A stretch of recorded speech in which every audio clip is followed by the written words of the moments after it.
Actually இந்த கெடா சண்டை 1000 இயர்ஸுக்கு முன்னாடியே இருந்தால் தமிழ் ட்ரெடிஷ்னல் கல்ச்சருக்குள்ள ஸ்போர்ட்டு தான். அது கொஞ்சம் இயர்ஸ் அல்ல, 1000 இயர்ஸ்க்கு மேலே ஈவன் டெம்பிள்ஸ்குள்ளெல்லாம் ரைட் பண்ணி வச்சுருக்காது.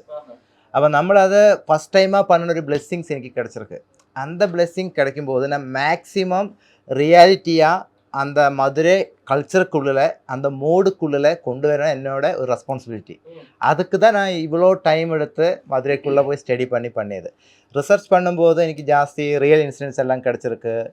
என்னென்னா இப்போ எக்ஸாம்பிள் இந்த கெடாவோட தலையோடு இருக்குல்ல, இறந்து போன கெடாவோட அது பூஜா ரூமுக்குள்ளே கொண்டே வைக்கும். அந்த அளவுக்கு இமோஷன் டெப்த்தாக இருக்குது.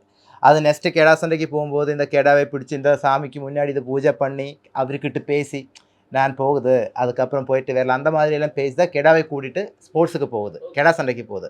அப்போ அந்த ரூட்டான ஒரு இமோஷன் இருக்குது. கண்டிப்பாக அது அந்த அளவில் நான் இங்கே கொண்டு வரணும். சினிமேட்டிக் மூடும் இருக்கணும். அதுதான் நான் மெயினாக அங்கே ரிசர்ச் பண்ணையில் எனக்கு கிடச்சிது.